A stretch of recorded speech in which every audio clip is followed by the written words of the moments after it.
तो चलिए बच्चों, हम अपनी आज की क्लास स्टार्ट करते हैं। इस क्लास में हम लोगों को स्प्रिंग फोर्स पढ़ना है। देखो बेटा, ये सिर्फ मत सोचना कि स्प्रिंग फोर्स आपको न्यूटन्स लॉज ऑफ मोशन में क्वेश्चंस करने के लिए करना है। स्प्रिंग फोर्स आपको आगे के चैप्टर्स में भी काफ़ी ज़्यादा यूज़ पड़ेगा। चाहे इसके बाद हम लोग वर्क एनर्जी एंड पावर पढ़ें, रोटेशन पढ़ें, ग्रेविटेशन पढ़ें, हर जगह पे स्प्रिंग फोर्स का यूज़ पढ़ सकता है। स्प्रिंग का कॉन्सेप्ट आता है, तो बस उस कॉन्सेप्ट को अच्छे से लर्न करो ताकि किसी भी चैप्टर में क्वेश्चन जब आए इन्वॉल्विंग स्प्रिंग तो आप उसको कर सको। यहाँ पे लॉज ऑफ मोशन में भी पहले क्वेश्चन स्प्रिंग को इन्वॉल्व करके आए हुए हैं, आगे भी आ सकते हैं, तो ये इंपॉर्टेंट है, राइट। चलिए शुरू करते हैं। Spring force. मेरा नाम निशांत कुमार है और अग्रणी एडुसर्व के चैनल पे आपका स्वागत है। मान ले बेटा, ये कोई वॉल है और इस वॉल से हमने एक स्प्रिंग कनेक्ट किया है ऐसे। ये जो स्प्रिंग है बच्चों, वो स्प्रिंग अपने नेचुरल लेंथ पे है,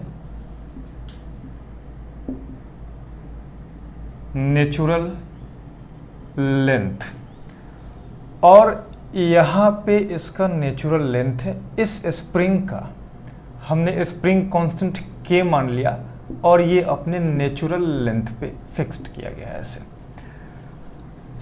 स्प्रिंग के अंदर फोर्स तब तक क्रिएट नहीं होता है या स्प्रिंग के अंदर एनर्जी तब तक क्रिएट नहीं होता है जब तक आप इसको पकड़ के एक्सटेंड ना कर दो या इसको कंप्रेस ना कर दो। दोनों में से कोई भी काम कर दिए तो इसके अंदर इसके अंदर एक स्प्रिंग फोर्स क्रिएट हो जाता है। अब बात यह है कि कैसे क्रिएट होगा, कितना क्रिएट होगा और उसकी वैल्यूज कैसे निकालेंगे, उसका एप्लीकेशन क्या क्या होगा, तो वो देखिए।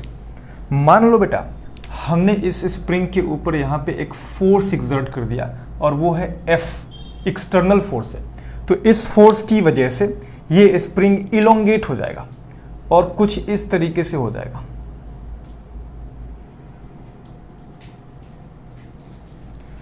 यहाँ पे था ऑब्जेक्ट, ये रहा इसका नेचुरल लेंथ और नेचुरल लेंथ से हमने x आगे इसको एक्सटेंड कर दिया। तो अब जैसे ही हम इसको पकड़ के एक्सटेंड करेंगे, आप फील किए होंगे कि जब आप स्प्रिंग को पकड़ के एक्सटेंड करते हो, इलोंगेट करते हो, तो ऑपोजिट डायरेक्शन में एक स्प्रिंग फोर्स क्रिएट हो जाता है। वही है स्प्रिंग फोर्स। इस केस में हम उस स्प्रिंग फोर्स का नाम टेंशन रखेंगे, टेंशन T। जैसे स्ट्रिंग के अंदर टेंशन आता था वैसे ही स्प्रिंग के अंदर भी टेंशन आ जाएगा। और इस केस में जो टेंशन क्रिएट हुआ बच्चों, वो टेंशन डायरेक्टली प्रोपोर्शनल होगा दिस डिस्प्लेसमेंट x। ये x इस केस में इलोंगेशन है, इसका नाम रखेंगे हम इलोंगेशन। अब हमने एक काम किया, अब इसी के ऊपर हमने एक कंप्रेसिव फोर्स एक्सर्ट कर दिया। हमने यहाँ पे इलोंगेटिव फोर्स लगाया था, अब हमने यहाँ पे एक कंप्रेसिव फोर्स ऐसे लगा दिया। तो जब हम कंप्रेसिव फोर्स लगाएंगे तो स्प्रिंग कंप्रेस हो जाएगा और हम इसका डायग्राम बनाएंगे यहाँ पे कंप्रेस्ड स्प्रिंग का।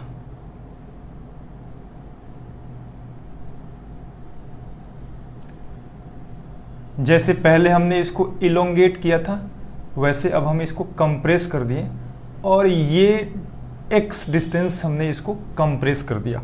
तो जैसे ही आप किसी स्प्रिंग को कंप्रेस करोगे, बाहर की तरफ एक स्प्रिंग फोर्स लग रहा होगा, वो जो फोर्स है उसी की बात यहाँ पे हो रही है। तो हमने इसको कंप्रेस कर दिया, तो कंप्रेस करते ही बेटा बाहर की तरफ एक टेंशन क्रिएट हो जाएगा और इस केस में भी जो टेंशन होगा वो directly proportional to this x होगा। जहां पर ये जो x है बेटा, इस केस में ये x है compression. I hope you got the point. इतना बेसिक बात है। स्प्रिंग को जब हम इलोंगेट करेंगे तो उसके अंदर एक फोर्स आ जाएगा, टेंशन नाम रखेंगे उसको।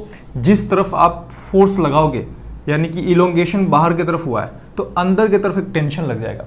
अगर हमने इसको अंदर की तरफ फोर्स लगा दिया तो हमने इसको कंप्रेस कर दिया, तो कंप्रेस करने पर बाहर की तरफ एक टेंशन प्रोड्यूस हो जाएगा। वो उसका अंदर का फोर्स है, इंटरनल फोर्स है, और उस फोर्स का जो मैग्नीट्यूड होगा वो directly proportional to this displacement x है, यानी कि जो आपने कंप्रेस किया है x वो है। अब यहां से आगे देखेंगे तो tension is proportional to x है दोनों ही केसेस में, राइट। तो अब अगर हम इसकी वैल्यू लिखें तो tension is equal to proportionality constant लगाओगे तो प्रोपोर्शनैलिटी कांस्टेंट k होता है और ये x होगा, तो tension T is equal to kx हुआ और यही होता है बच्चों spring force FSP, spring force, spring force. ये जो k है ना, इस k की थोड़ी बहुत बातें कर लेते हैं, चर्चा कर लेते हैं। तो k is equal to T upon x होगा या फिर FSP अपॉन x होगा, ऐसे हम इसका फॉर्मूला निकालते हैं। ये है स्प्रिंग कांस्टेंट या इसका नाम स्टिफनेस कांस्टेंट भी होता है, स्प्रिंग कांस्टेंट या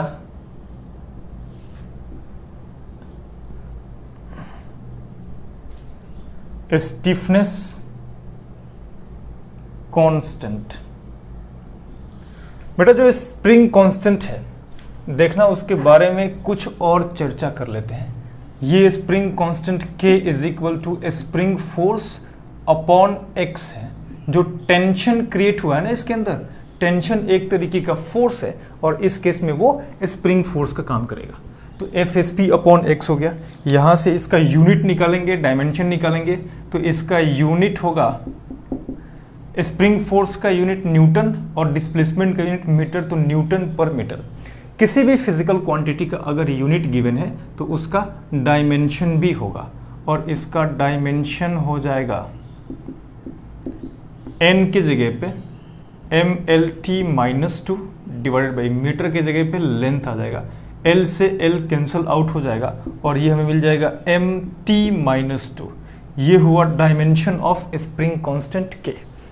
अब अगर आगे बढ़ें तो एक और छोटी सी बात हम आपको बता रहे हैं और वो है spring constant K is inversely proportional to natural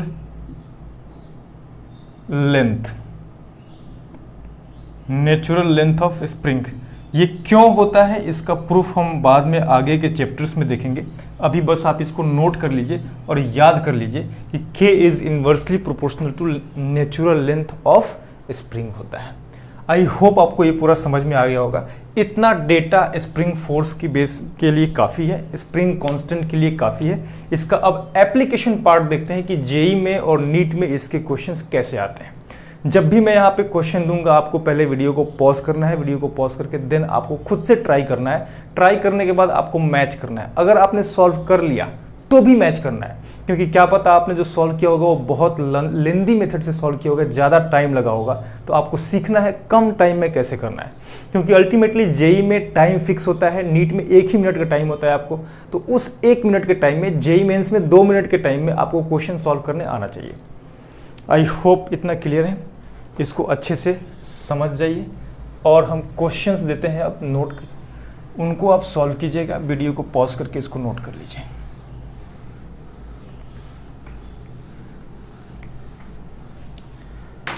पहला एग्जाम्पल है, छोटा सा एग्जाम्पल।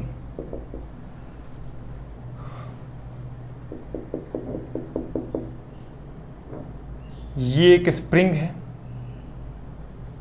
इस स्प्रिंग से हमने एक ब्लॉक कनेक्ट किया है। इस स्प्रिंग का स्प्रिंग कांस्टेंट K है और शुरुआत में स्प्रिंग अपने नेचुरल लेंथ पे है। इस ब्लॉक का मास m है। हमने इस ब्लॉक को यहां से रिलीज कर दिया। तो रिलीज करने के बाद बताना है फाइंड इलोंगेशन। इस स्प्रिंग के अंदर इलोंगेशन कितना होगा जब ये ब्लॉक इक्विलिब्रियम में पहुंच जाएगा। तो आप इसको कॉपी कीजिए अच्छे से और सॉल्व कीजिए। मैं सॉल्व कर रहा हूं, आप मैच कीजिएगा। देखना बेटा, जैसे ही हम इसको रिलीज करेंगे यहाँ पे mg तो लग ही रहा होगा डाउनवर्ड, और इस mg की वजह से अभी ये आराम से इक्विलिब्रियम में रखा हुआ है। जैसे ही इस mg की वजह, जैसे इसको रिलीज करेंगे, इस mg की वजह से ये ब्लॉक डाउनवर्ड मूव करना शुरू करेगा। जब डाउनवर्ड मूव करेगा तो ये स्प्रिंग इलोंगेट हो जाएगा।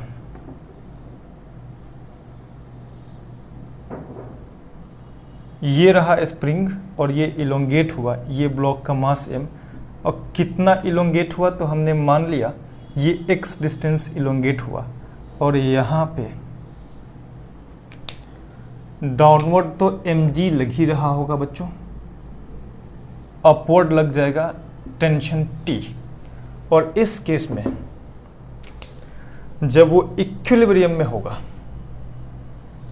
तो हम लिखेंगे mg is equal to tension T, यानी कि mg is equal to T की जगह पे हम kx लिखेंगे, तो x is equal to mg upon k आ गया। जरा इसको नोट कीजिएगा। एक और क्वेश्चन देखते हैं।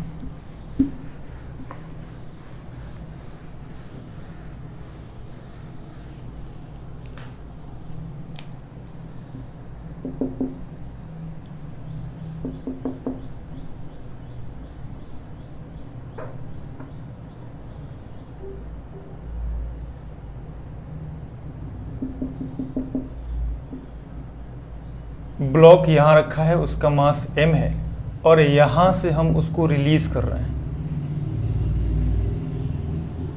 तो अगेन आपको वही x बताना है। ये x होगा कंप्रेशन, तो आपको बताना है इस केस में कंप्रेशन कितना होगा। ये स्प्रिंग शुरुआत में इसका स्प्रिंग कांस्टेंट k है और ये अपने नेचुरल लेंथ पे है। चलिए वीडियो को पॉज कीजिए, ज़रा ट्राई कीजिए। ट्राई कर लिया, आ जाओ मैं सॉल्व कर रहा हूँ। हम मान लेंगे बच्चों कि ये यहाँ से कंप्रेस हो गया और इस पोजीशन पे ब्लॉक आ गया, और जो कंप्रेशन हुआ है वो कंप्रेशन x हुआ है। अब ये स्प्रिंग कंप्रेस हो जाएगा,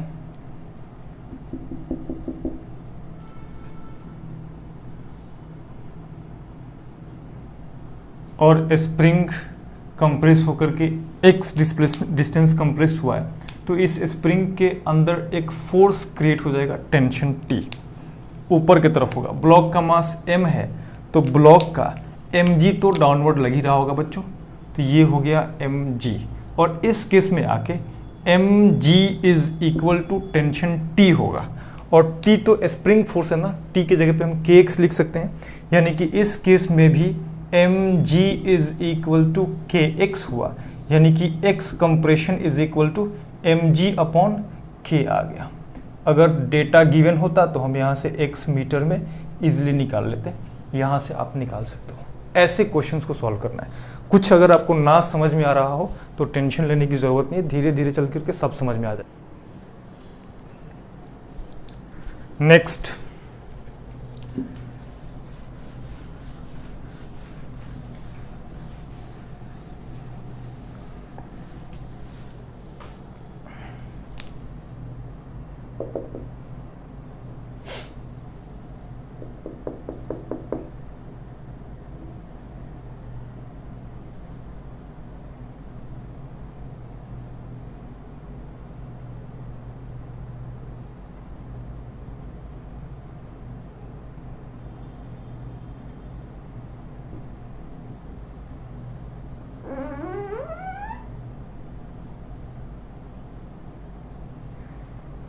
ये मास का ब्लॉक है और इसको हमने यहां से रिलीज कर दिया।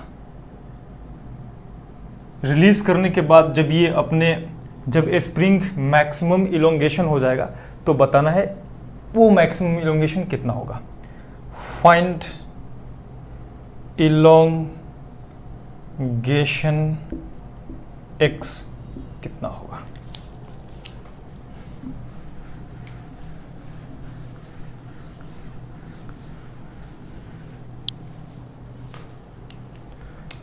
चलिए मैं ट्राई कर रहा हूं, आप लोग मैच करेंगे।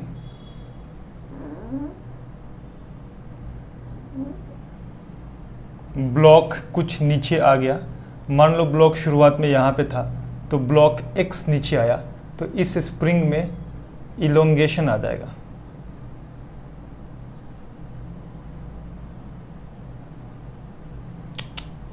जितना ब्लॉक नीचे आएगा उतना इलोंगेशन इस स्प्रिंग में आ जाएगा, तो स्प्रिंग के अंदर टेंशन T क्रिएट हो जाएगा। ये ब्लॉक लग रहा होगा, ब्लॉक का मास अगर m है तो ब्लॉक नीचे लगा रहा होगा mg, तो तो इस स्ट्रिंग में टेंशन टी लग जाएगा, यहाँ से लेके यहाँ तक, फिर ये सारा का सारा स्प्रिंग उसी स्ट्रिंग का बना हुआ है।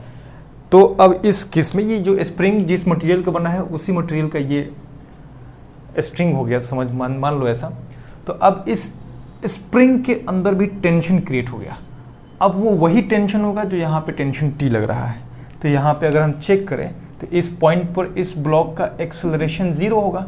तो एक्सेलरेशन 0 होगा तो हम लिखेंगे mg is equal to tension T, यानी कि mg is equal to T की जगह पे हम kx लिखेंगे। तो x is equal to mg upon k आ गया। ले बेटा वापस उतना ही आ गया, कोई फर्क नहीं पड़ा। चलो एक और क्वेश्चन करते हैं।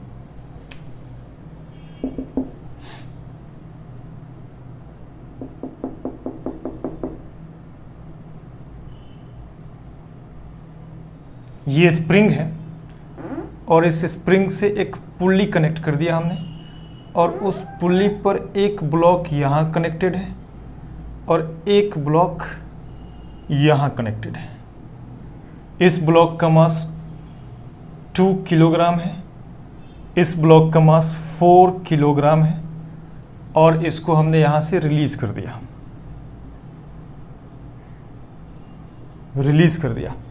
रिलीज करने के बाद पता करना है इस स्प्रिंग के अंदर इलोंगेशन कितना आएगा।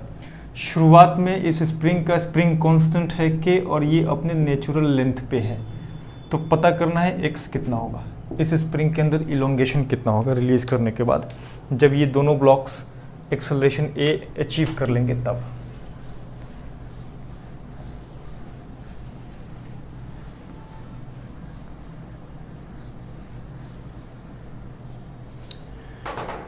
देखना बेटा, यहां पे लग रहा होगा 2g डाउनवर्ड, तो यहां टेंशन t लग जाएगा। यहां से लेके यहां तक एक ही स्ट्रिंग है तो यहां भी टेंशन t लग रहा होगा, और यहां पे 4 किलोग्राम ब्लॉक है तो नीचे लग रहा होगा 4g। मान लिया हमने 4 किलोग्राम का ब्लॉक a एक्सेलरेशन से नीचे आ रहा होगा, तो ये 2 किलोग्राम का ब्लॉक a एक्सेलरेशन से ऊपर जाएगा। यहाँ टेंशन T और यहाँ टेंशन T, तो इन दोनों T को मिला करके यहाँ पे टेंशन T ऊपर कितना लग रहा होगा, 2T हो गया। अज्यूम कर लेना है, मान लो ये स्प्रिंग नहीं है और स्ट्रिंग है, तो क्या होता। तो अगर ये स्ट्रिंग होता तो यहाँ पे टेंशन T होता, 2T होता सॉरी। अब इसको स्ट्रिंग मान करके पूरा क्वेश्चन सॉल्व कर लो और लास्ट में जो टेंशन T निकल जाए ना, उस टेंशन की वैल्यू kx से इक्वेट कर दो, काम खत्म बस। तो चलिए 4 किलोग्राम वाला ब्लॉक नीचे जा रहा होगा तो हमें मिलेगा 4g minus T is equal to 4a। इस ब्लॉक को देखना, ये ऊपर जा रहा होगा तो t minus 2g is equal to 2a। इन दोनों को ऐड कर दो, t से t कैंसिल, 4g में से 2g घट गया तो ये हो जाएगा 2g इज इक्वल टू, यहाँ पे 6a मिलेगा, 2 से ये कैंसिल हो गया 3 बार में, तो a is equal to g/3 आ गया। दोनों ब्लॉक्स का एक्सेलरेशन g/3 आया। इस एक्सेलरेशन को उठाओ किसी एक इक्वेशन में पुट कर दो तो हमें यहाँ पे मिल जाएगा tension t is equal to 2g plus 2a, यानी कि 2g प्लस 2 इंटू a के जगह पे g/3, 2g प्लस 2g/3, तो ये हो जाएगा 3 दूना 6 2 8, 8g/3, ये रहा टेंशन t। हमने जो स्प्रिंग फोर्स लिखा था बच्चों FSP, वो इस केस में FSP 2T के बराबर है, तो FSP is equal to 2T, और इस केस में FSP इज इक्वल टू 2 और T की जगह पे 8g/3 पुट करोगे तो ये हो जाएगा 16g/3। और हम सबको पता है बच्चों spring force is equal to K into x होता है, तो यहाँ से x is equal to 16g/3k।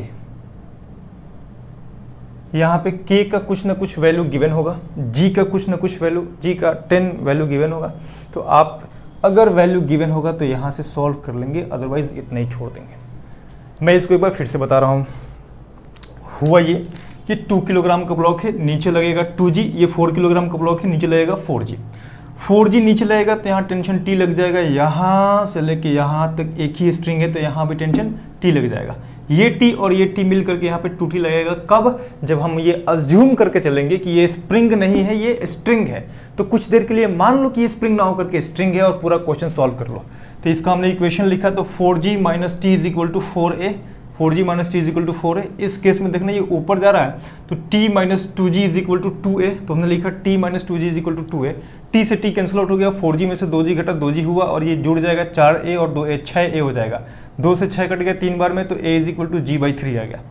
अब इस a को हम इस सेकंड नंबर वाले इक्वेशन में पुट कर देंगे तो tension t is equal to 2G plus 2a हो गया। 2G प्लस 2 इंटू a की जगह पे g/3 डाल दिया तो ये 2g/3 हो गया। यहाँ पे एलसीएम लेंगे तो ये हो जाएगा 3 दूना 6 और 2 8g/3, तो t की वैल्यू 8g/3 आया। अब ये t है और हमें स्प्रिंग फोर्स चाहिए तो spring force is equal to कितना है, 2t है, तो यहाँ डाल दो 2t। अब spring force is equal to 2t हुआ, यानी कि 8g/3 में 2 से मल्टीप्लाई करेंगे 16g/3 हो जाएगा। And this is equal to kx, तो यहाँ से x is equal to 16g/3 आ गया। ये रहा answer. I hope it's clear. चलिए इसको नोट कीजिए, एक और क्वेश्चन करते हैं।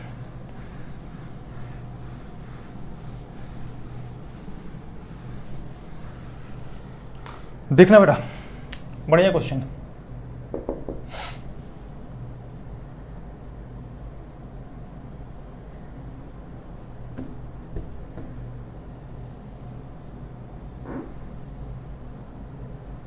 ये एक इंक्लाइंड प्लेन है, एंगल ऑफ इंक्लिनेशन 37 डिग्री मान लिया।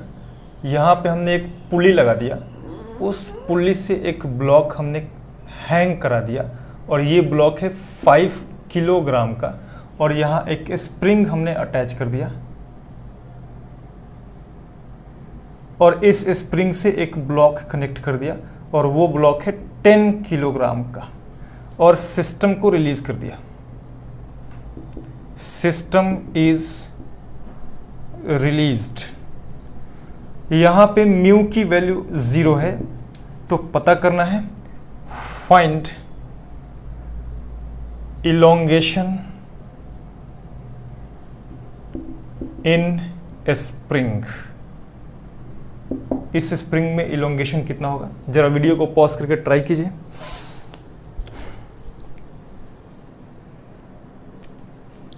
इस केस में k की वैल्यू भी कुछ ले लो। ये स्प्रिंग शुरुआत में नेचुरल लेंथ पे है, स्प्रिंग कांस्टेंट k है, ये नेचुरल लेंथ पर है और k की वैल्यू 100 न्यूटन पर मीटर है और g की वैल्यू आप जानते हैं 10 मीटर पर सेकंड स्क्वायर यूज करना है। ट्राई कीजिए, वीडियो को पॉज कीजिए, ट्राई कीजिए। चलिए सॉल्व करने के लिए आपको पता है तरीका क्या है। कुछ देर के लिए मान लो ये स्प्रिंग ना होकर के स्ट्रिंग है और स्ट्रिंग मान के सॉल्व कर लो, फिर उसके बाद स्ट्रिंग को स्प्रिंग से रिप्लेस कर देना, tension is equal to kx put कर देना, हो जाएगा कहानी खत्म। तो यहाँ लगेगा 5G, ये स्ट्रिंग तन जाएगा, टेंशन T, यहाँ से लेके यहाँ तक सब एक ही है तो यहाँ भी लग जाएगा टेंशन T। ये 10G लग रहा होगा डाउनवर्ड और 10G का एक कंपोनेंट इस तरफ आएगा। मेरे बच्चे जानते हैं 10G साइन 37 डिग्री आएगा और एक कंपोनेंट इस तरफ आएगा, उस कंपोनेंट का हमें कोई काम है नहीं तो लिखने की कोई ज़रूरत है नहीं। अब इसका इक्वेशन लिखेंगे। मान लिया बच्चा कि ये 5 किलोग्राम वाला ब्लॉक डाउनवर्ड आ रहा है a एक्सेलरेशन से, तो यहाँ से लेके यहाँ तक एक ही स्ट्रिंग है तो ये अपवर्ड जा रहा होगा a एक्सेलरेशन से, अप द इंक्लाइन जा रहा होगा। अब इक्वेशन लिख देंगे, यहाँ पे देखना क्या लिखेंगे। हमें मिल जाएगा 5G minus T is equal to 5 into acceleration a, equation number 1। इस केस में देखना ये अप द इंक्लाइन हमने माना हुआ है, जा रहा है तो t माइनस ये फोर्स है 10G साइन 37 डिग्री और 10G साइन 37 की वैल्यू कितना होगा, 10 इंटू 10 इज 100 साइन 37 3/5 तो 60 न्यूटन हो जाएगा। तो t minus 60 is equal to 10a। इस g के जगह पे हम 10 डाल देंगे तो ये 50 हो जाएगा। इन दोनों इक्वेशंस को सॉल्व कर लो, t से t कैंसिल आउट हो जाएगा, 50 में से 60 घटाओगे तो -10 होगा and this is equal to 15a, यानी कि a is equal to -2/3 metre पर सेकंड स्क्वायर आ गया। ये ले बेटा -2/3 मीटर पर सेकेंड स्क्वायर। अब इस ए को उठाओ और किसी एक इक्वेशन में पुट कर दो, तो हम इस सेकंड नंबर वाले इक्वेशन में पुट करेंगे तो देखना यहाँ पे क्या बन जाएगा। अच्छा, ये -2/3 का क्या मतलब है आप समझ ही गए होंगे। इसका मतलब ये है कि हमने जो अज्यूम किया है कि ये ब्लॉक डाउनवर्ड स्लाइड कर रहा होगा, वो एक्चुअल में वैसा नहीं होगा और ये ब्लॉक अपवर्ड जा रहा होगा। और ये जो 10 किलोग्राम का ब्लॉक है वो अप द इंक्लाइन मूव ना करके डाउन द इंक्लाइन मूव कर रहा होगा। ये माइनस साइन वही बता रहा है, हमारे एजम्पशन के जस्ट ऑपोजिट हो रहा है, उससे कोई फर्क नहीं पड़ेगा, ये अपने आप माइनस प्लस खुद को मैनेज कर लेता है। अब चलिए इसको यहाँ पुट करने के बाद हमें tension T is equal to 60 plus 10 into a, तो 10 इंटू -2/3 डाल देंगे तो हमें tension T is equal to 60 - 20/3 मिल गया। और tension T is equal to 6 3 18, 180 में से 20 घटा 140, 140/3 मिला। और tension T is equal to kx होता है बेटा, तो यहाँ से हमें मिल जाएगा x is equal to 140/3 into k की वैल्यू 100 है, तो ये 100 डाल दो तो हमें मिल जाएगा 14/30 मीटर। ये रहा आंसर। मैं एक बार फिर से बता रहा हूँ, जिन बच्चों को समझ में नहीं आया होगा वो समझ जाएंगे। हमने ये अज्यूम किया है कि ये 5 किलोग्राम का ब्लॉक डाउनवर्ड जा रहा है और 10 किलोग्राम का block up the incline move कर रहा है, तो इसका इक्वेशन होगा 5g - t is equal to 5a। इसका इक्वेशन होगा अप द इंक्लाइन जा रहा है तो टेंशन हो जाएगा पॉजिटिव और down the incline 10g sin 37 हो जाएगा नेगेटिव। तो हमने लिखा t - 10g sin 37 की वैल्यू 60 होता है, this is equal to 10a। t से t कैंसिल आउट हो जाएगा और 50 में से 60 घटेगा -10 होगा, this is equal to 15a हो जाएगा। यहाँ से a is equal to -2/3 metre पर सेकेंड स्क्वायर है।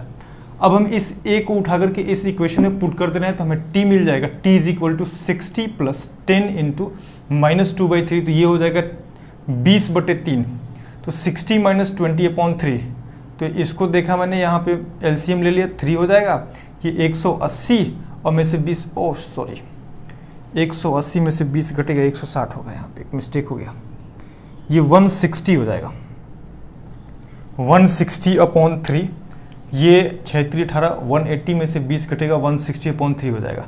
इस k को यहाँ पे लेकर के आएंगे तो 160/3 इंटू 100 हो जाएगा, तो एक 0 से एक 0 गया तो 16/30 हो जाएगा ये, तो 16/30 मीटर आंसर आ गया। वीडियो को पॉज करके जरा इसको कॉपी कीजिए, एक और क्वेश्चन देखते हैं इसी टाइप का।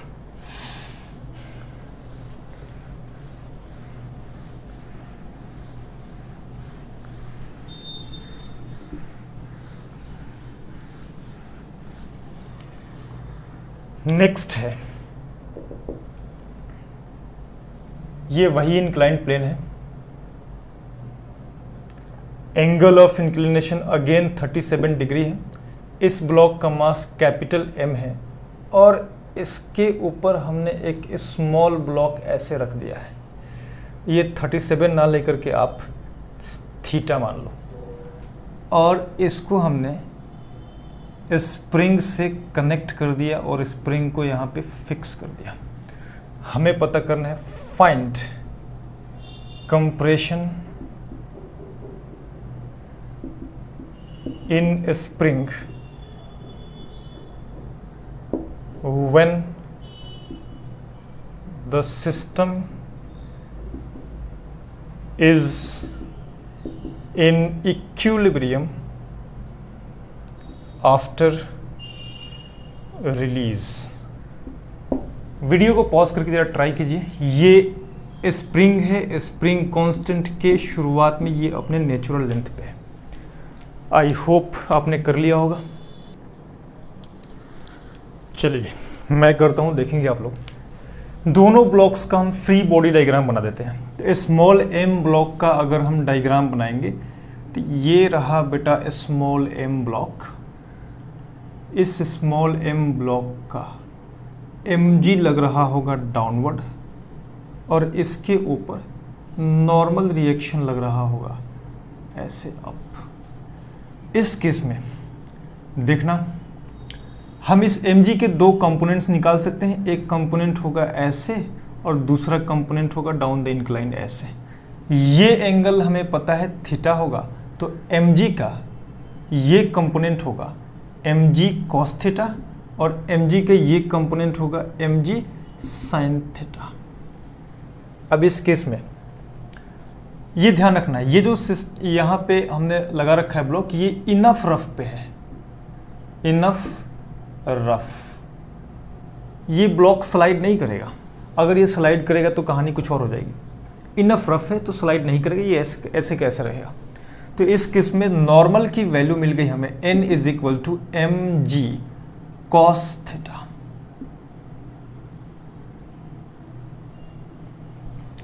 अब देखना, ये कैपिटल M ब्लॉक है। इस कैपिटल M ब्लॉक का एक फ्री बॉडी डायग्राम बनाएंगे। तो बना देंगे बच्चे, कौन सी बड़ी बात है। फ्री बॉडी डायग्राम बनाने में हम माहिर हैं, मेरे बच्चे माहिर हैं। ये थीटा है। देखना, जब ये इक्विलिब्रियम में आएगा तो ये यहाँ से थोड़ा शिफ्ट कर देगा इस तरफ, क्योंकि ये ब्लॉक N से नॉर्मल से इसको पुश कर रहा होगा। तो जब पुश करेगा तो ये थोड़ा स्लाइड करेगा। पहले तो ये देखो कैसे पुश कर रहा होगा। तो इस ब्लॉक ने यहाँ पर mg cos थीटा लगाया तो इसको नॉर्मल रिएक्शन मिल गया। वही नॉर्मल रिएक्शन पलट करके यहाँ पे लग रहा होगा, तो इस बड़े वाले ब्लॉक पर ऐसे लग रहा होगा एक नॉर्मल रिएक्शन n। इस नॉर्मल रिएक्शन के दो कंपोनेंट्स बना देंगे। एक कंपोनेंट होगा हॉरिजॉन्टल और एक कंपोनेंट होगा वर्टिकल। मेरे बच्चे जानते हैं ये एंगल थीटा है, तो ये एंगल भी थीटा होगा। तो नॉर्मल का ये वर्टिकल कंपोनेंट हो जाएगा बच्चों n cos थीटा, और नॉर्मल का ये हॉरिजॉन्टल कंपोनेंट हो जाएगा n sin थीटा। और इस छोटे से इस बड़े से ब्लॉक पर इस तरफ लग रहा होगा स्प्रिंग कांस्टेंट kx, क्योंकि ये थोड़ा सा शिफ्ट करेगा तो स्प्रिंग इसको पुश कर देगा। देखना, अगर ये इक्विलिब्रियम में है, अगर ये ब्लॉक ये वेज इक्विलिब्रियम में है, तो n sin थीटा को kx के बराबर होना पड़ेगा। Leftward force is equal to rightward force, दोनों को बराबर होना पड़ेगा। यानी कि for equilibrium n sin theta should be equal to k into x. एक काम कर बेटा, इस नॉर्मल की वैल्यू यहाँ से उठा के पुट कर दो, तो हमें मिल जाएगा mg cos theta into sine theta upon इस k को नीचे लेके आओ, this is equal to x। ये लो, find compression in spring when the system is in equilibrium after release. Release करने के बाद इक्विलिब्रियम में गया तो n sin थीटा को kx के बराबर होना पड़ेगा। n sin थीटा की वैल्यू mg cos थीटा हमने निकाल दिया है। इस sin थीटा को वैसे ही पुट कर दिया, इंटू x कर दिया, तो यहाँ इंटू अपॉन k कर दिया और ये इक्वल टू x हो गया। ये हो गया इसके अंदर स्प्रिंग के अंदर कंप्रेशन। आई होप आपको ये समझ में आ गया होगा। इसको कॉपी कीजिए। एक और क्वेश्चन लेते हैं।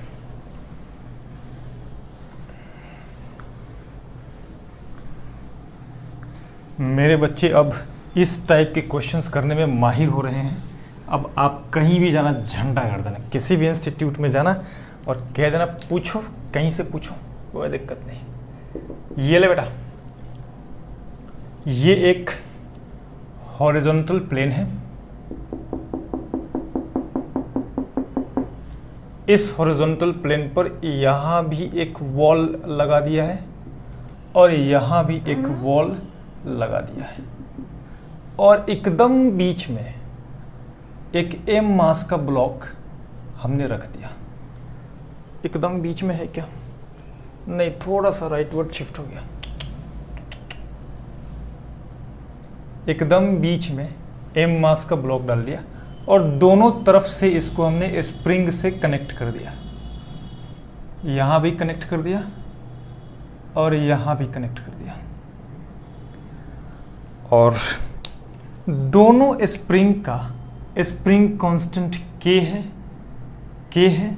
दोनों स्प्रिंग अपने नेचुरल लेंथ पे है, अपने नेचुरल लेंथ पे है। यानी कि दोनों स्प्रिंग का स्प्रिंग कांस्टेंट k होने का मतलब दोनों स्प्रिंग सेम है, कोई अलग केस नहीं होगा, दोनों में सेम फोर्स आएगा। हमने क्वेश्चन लिखा, if we slightly displace the object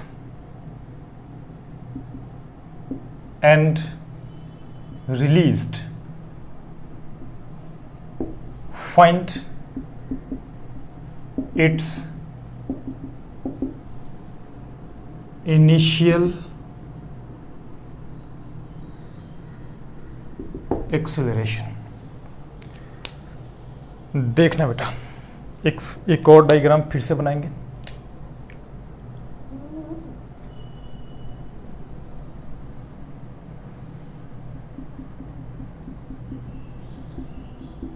मेरी हैंडराइटिंग थोड़ी बिगड़ जाती है इस पे, लेकिन मेरे राइटिंग पे ना जाना ए गालिब, मैंने अपने दिल के अश्क से दिल के दर्द लिखे। ओ माय गॉड, ये एक बढ़िया शायरी हो गया।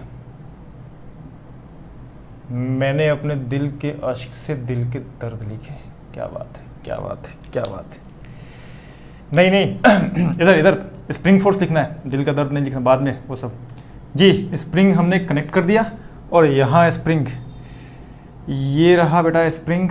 देखना, अगर हम इस ब्लॉक को x डिस्प्लेसमेंट शिफ्ट कर दे तो इस स्प्रिंग के अंदर कंप्रेशन आएगा और इस स्प्रिंग के अंदर इलोंगेशन आएगा। अगर हम इसको राइट शिफ्ट करेंगे तो उल्टा हो जाएगा, इसमें इलोंगेशन आ जाएगा और इसमें कंप्रेशन आ जाएगा। तो ये स्प्रिंग कंप्रेस्ड हो गया है, कंप्रेस्ड, और ये स्प्रिंग इलोंगेट हो गया है।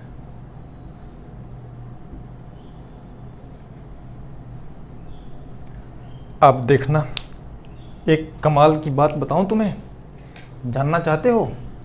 ये देख बेटा, जैसे ही हमने इसको शिफ्ट किया हुआ है इसके अंदर कंप्रेशन आ जाएगा, यानी कि स्प्रिंग फोर्स क्रिएट होगा और इस तरफ एक टेंशन टी लग जाएगा।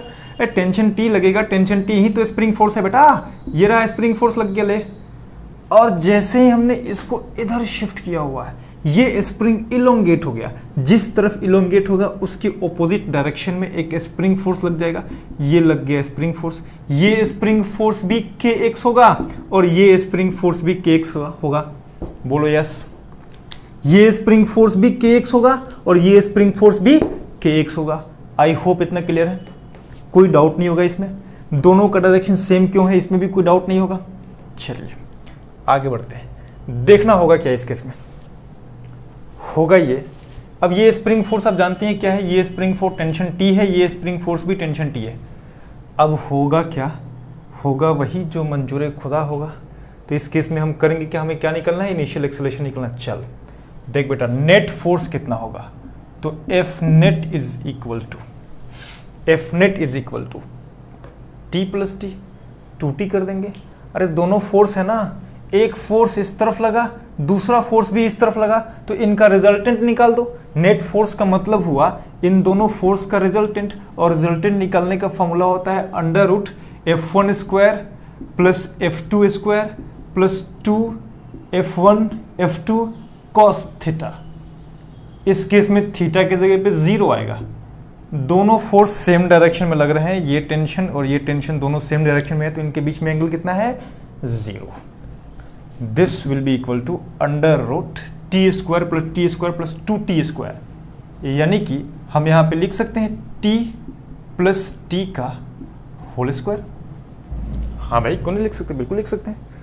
अब देखना नेट फोर्स कितना होगा, F net is equal to 2t आ गया। अरे यही तो मैं कह रहा था, तुम्हें विश्वास नहीं हो रहा था, मुझे इतना मेहनत करना पड़ गया। अरे यही कह रहा था, नेट फोर्स कितना लगेगा, 2t लग जाएगा इसके ऊपर। इस तरफ से एक फोर्स, इस तरफ से एक फोर्स, दोनों फोर्स सेम डायरेक्शन में है तो 2t लग जाएगा। अगर दोनों फोर्स ऑपोजिट डायरेक्शन में होते तो नेट फोर्स 0 हो जाता। अरे ये स्प्रिंग जिस मटेरियल का बना है, ये स्प्रिंग भी उसी मटेरियल का बना हुआ है। जितना कंप्रेशन इसके अंदर आया उतना इलोंगेशन इसके अंदर आया, तो जितना ज़्यादा इसके अंदर फोर्स होगा उतना ही ज़्यादा इसके अंदर फोर्स होगा। तो हो गया, क्या हो गया, सॉल्व हो गया। F net is equal to 2t आ गया। तो अब देखना 2t is equal to kx होता है, और इस केस में हमें x निकलना है, तो x is equal to 2t upon k आ गया। अब यहाँ से x is equal to 2t upon k आ गया। अब आपको बताना है कि इस t की वैल्यू कितनी होगी ताकि हम इजिली सॉल्व कर सकते हैं। जरा एक बार बताइए वीडियो को पॉज करके। तो यहाँ पे हमने जो F net is equal to 2t लिखा है बच्चे, यहीं से तो आगे बढ़ना है। ये हमें इलोंगेशन ऐसे मिल जाएगा, इलोंगेशन 2t अपॉन के आ जाएगा और t की जगह पे kx हम पहले ही पुट कर चुके हैं, तो यहाँ से x आ गया। t की वैल्यू पुट करने की जरूरत नहीं है, t ऑलरेडी गिवन है, स्प्रिंग फोर्स t, और t की जगह पे क्या होता है kx, तो kx तो हमने पुट कर दिया, राइट। हमें x निकालना भी नहीं है, हमें निकालना है एक्सेलरेशन कितना होगा, इनिशियल एक्सेलरेशन। तो हम यहाँ पे करेंगे F net is equal to mass into acceleration. Net force कितना है बेटा 2t, तो 2 और t के जगह पे kx डाल दो, तो 2kx is equal to mass into acceleration m into a, यानी कि acceleration is equal to 2kx upon m आ गया। ये रहा आंसर। मैं इसी क्वेश्चन में एक चेंज लेकर के आऊंगा, आप पूरा नोट कीजिए कॉपी करके। अब मैं थोड़ा सा चेंज कर देता हूं, और थोड़ा सा चेंज ये कर रहा हूं कि इस स्प्रिंग कांस्टेंट को हम K1 बोल दे रहे हैं और इस स्प्रिंग कांस्टेंट को हम K2 बोल दे रहे हैं। अब आपको बताना है एक्सेलरेशन कितना होगा। वीडियो को पॉज करके ट्राई कीजिए।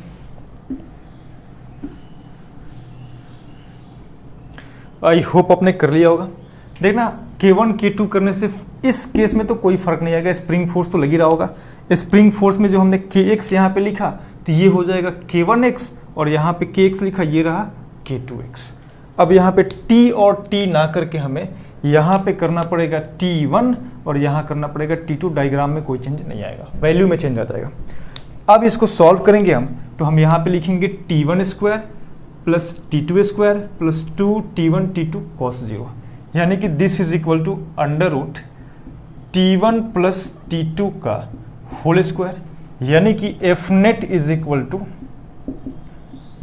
T1 प्लस T2, और ये हो जाएगा मास इंटू एक्सेलरेशन। यही नेट फोर्स लग रहा है, net force is equal to mass into acceleration आ गया।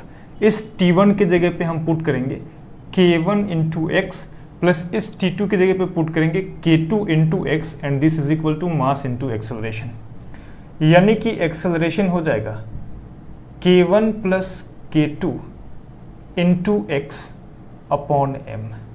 ये रहा लो बेटा एक्सेलरेशन, और ये रहा आपका आंसर। आई होप इतना क्लियर है। इनको कॉपी कीजिएगा। नेक्स्ट क्वेश्चन देखते हैं। ये क्वेश्चन गिवन है बच्चों, कह रहा है m और 2m दो मासेस हैं, उनको हमने एक स्प्रिंग से कनेक्ट कर दिया है, और उस स्प्रिंग का स्प्रिंग कांस्टेंट k है, और शुरुआत में वो अपने नेचुरल लेंथ पे है। अगर हमने m मास को एक फोर्स f से पुश किया स्लाइटली, तो उसके ऊपर एक्सेलरेशन a आया, तो हमें पता करना है 2m मास पर कितना एक्सेलरेशन आएगा। वीडियो को पॉज करके जरा ट्राई कीजिएगा। आई होप आपने कर लिया होगा। चलिए मैं करता हूँ। देखिए यहाँ पे एक्सेलरेशन a डैश हमने अज्यूम कर लिया। इस ब्लॉक का फ्री बॉडी डायग्राम बना दो। तो ये ब्लॉक है m मास का, ये रहा m, इसके ऊपर हमने फोर्स एक्सर्ट कर दिया। जैसे ही हम पुश करना शुरू करेंगे ऐसे लग जाएगा kx, और इसका एक्सेलरेशन a है, तो हमें net force is equal to mass into acceleration लिखने आता है। नेट फोर्स हो जाएगा F minus kx is equal to m into a। I hope इतना क्लियर है। यानी कि हमें मिल जाएगा kx is equal to F minus ma। ये रहा इक्वेशन नंबर 1। 2m ब्लॉक को देखना। जब हम 2m ब्लॉक का फ्री बॉडी डायग्राम बनाएंगे तो इस 2m ब्लॉक पर ऐसे लग रहा होगा स्प्रिंग फोर्स kx, और ये 2m मास है, ये a डैश एक्सेलरेशन से मूव करेगा। यानी कि इस केस में भी हम लिख सकते हैं F net is equal to 2m into a dash, और एफ नेट के जगह पे सिर्फ kx है, तो kx is equal to 2m into a dash. इस kx के जगह पे हम ये वैल्यू उठा करके पुट कर सकते हैं। ये इक्वेशन नंबर 2 रहा। इस 2 में 1 की वैल्यू उठा के पुट करो, हमें मिलेगा kx के जगह पे f माइनस m है, तो f minus m a is equal to 2m into a dash, यानी कि यहाँ से a dash is equal to f minus m a upon 2m आएगा, and this is our final answer. Simple है, ऐसे कर देना था। इसको कॉपी कीजिए। एक और क्वेश्चन देखते हैं, लास्ट क्वेश्चन। ये क्वेश्चन गिवन है बच्चों, दो स्प्रिंग्स हैं, दोनों स्प्रिंग्स शुरुआत में अपने नेचुरल लेंथ पे हैं, दोनों का स्प्रिंग कांस्टेंट k है और लेंथ l है, स्प्रिंग कांस्टेंट k है और लेंथ l है। ये एक ब्लॉक है m जो इन दोनों के बीच में अटैच किया हुआ है। क्वेश्चन कह रहा है find the acceleration of m when it is at a distance x from its initial position. यानी कि जब इसको हम रिलीज कर देंगे तो ये डाउनवर्ड आएगा। मान लो x डिस्टेंस यहाँ पे आया तो उस कंडीशन पर इसके पास एक्सेलरेशन कितना होगा। चलिए इसका डायग्राम बनाएंगे हम और सॉल्व करेंगे। कुछ देर के बाद हम इसी में बना दे रहे हैं डायग्राम। कुछ देर के बाद ये ब्लॉक यहां चला आएगा,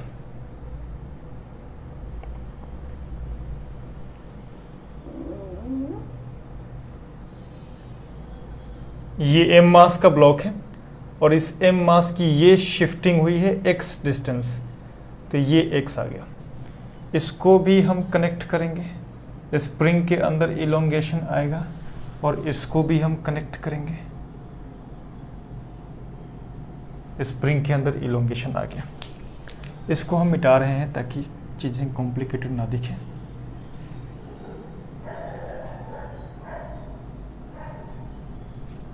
ऊपर लिख दे रहे हैं k, l और ये भी है k, l। तो देखना जरा, अगर हम इस एंगल को थीटा बोले, इस एंगल को थीटा बोले तो हमें ये लेंथ कितना होगा, तो ये लेंथ होगा √l² प्लस x²। यहाँ से लेके यहाँ तक स्प्रिंग का लेंथ है l और ये लेंथ है x, तो ये हाइपोटेनस हो गया ना। तो ये हाइपोटेनस हमें मिल जाएगा √l² प्लस x²। ये भी हाइपोटेनस हमें मिल गया √l² प्लस x²। अब इस ब्लॉक का फ्री बॉडी डायग्राम बनाओ। तो इस ब्लॉक को हमने यहाँ पे फ्री कर दिया और इसका डायग्राम बना देंगे। तो इस ब्लॉक का mg लग रहा होगा डाउनवर्ड, इस ब्लॉक पर एक टेंशन T लग रहा होगा ऐसे और दूसरा टेंशन T लग रहा होगा ऐसे। इन दोनों T के कंपोनेंट्स चेक करना, ये होगा T साइन थीटा और ये भी होगा T साइन थीटा। दोनों का वर्टिकल कंपोनेंट आप चेक कर लो। तो इस T का एक वर्टिकल कंपोनेंट, चूंकि ये एंगल थीटा है, ये एंगल भी आपका थीटा होगा, तो T का वर्टिकल कंपोनेंट हो जाएगा 2T cos थीटा। ठीक से दिख रहा है? यस। तो यहां देखना, इस T का एक कंपोनेंट आया है T cos थीटा और इस T का एक कंपोनेंट आया है T cos थीटा, मिलकर के 2T cos थीटा हो गया। और ये ब्लॉक अभी इस कंडीशन में मान लिया हमने डाउनवर्ड मूव कर रहा है ए एक्सेलरेशन से, तो इस ब्लॉक का हम इक्वेशन लिख देंगे। तो हमें मिलेगा डाउनवर्ड फोर्स है mg, तो mg माइनस अपवर्ड फोर्स है 2T cos थीटा, तो यहाँ लिखेंगे 2T cos theta is equal to ma mass into acceleration. तो यहाँ पे m इंटू ये एक्सेलरेशन रहा, ये m इंटू ये नेट फोर्स लिखा हमने, net force downward minus upward, क्योंकि एक्सेलरेशन डाउनवर्ड है तो डाउनवर्ड फोर्स को हम पॉजिटिव लेंगे। अब यहाँ पे देखना mg माइनस 2 इंटू इस t की वैल्यू कितनी होगी वो देखना। t is equal to k into x होता है, जहां पर ये x है कंप्रेशन, और कंप्रेशन का मतलब होता है बच्चों difference between final length and initial length. ये जो डिफरेंस होगा वही हमें कंप्रेशन बताएगा। तो कंप्रेशन हो या इलोंगेशन हो, दोनों के लिए यही होगा। यही इलोंगेशन भी होता है, difference between final length and initial length, ये कंप्रेशन एंड इलोंगेशन है। अब देखना इसमें करेंगे कैसे हम। इस t के जगह पे हमें kx लिखना है, लेकिन एक्चुअल में ये kx नहीं होगा। इस t के जगह पे k इंटू एक्स के जगह पे हमें लिखना है final length minus initial length. तो ये होगा under root L square plus x square minus L. Final length under root L square plus x square है स्प्रिंग का, और इनिशियल लेंथ एल गिवन है। तो यहाँ पे टी की वैल्यू पुट कर देंगे हम, k into under root L square plus x square minus L into cos theta. इस ट्राइंगल में चेक करना, ये एक ट्राइंगल बन रहा है, इस ट्राइंगल में cos theta is equal to base upon hypotenuse होता है। तो बेस है एक्स, हाइपोटेनस है under root L square plus x square. तो X upon under root L square plus x square is equal to mass into acceleration. यानी कि हमें यहाँ से एक्सेलरेशन मिल जाएगा mg minus 2k under root L square plus x square minus L into x upon under root L square plus x square whole divided by mass m। ये रहा acceleration a की वैल्यू। अगर data given होता तो हम सारी value put कर देते, थीटा गिवन होता या लेंथ की वैल्यू गिवन होती, एक्स की वैल्यू गिवन होती, तो सारी वैल्यू पुट करके हम निकाल लेते। अभी फिलहाल इतना नोट करके इतना ही आंसर छोड़ दीजिए। एग्जाम में डेटा गिवन होगा, 4 ऑप्शंस गिवन होंगे, उसके बेस पे हम इसको इजीली सॉल्व कर लेंगे। आई होप आपको समझ में आ गया होगा मेरे बच्चे। अब आप धूम मचा सकते हो इसमें, लेकिन इसका एक कॉन्सेप्ट अभी रह रहा है। अभी हमने इसमें स्प्रिंग कांस्टेंट में स्प्रिंग फोर्स देखा है, सिर्फ इलोंगेशन कंप्रेशन निकालना सीखा हुआ है। लाइट भी कट गया। चलो अब इतना ही रखेंगे आज के लिए, बाकी नेक्स्ट क्लास में देखते हैं। All the best.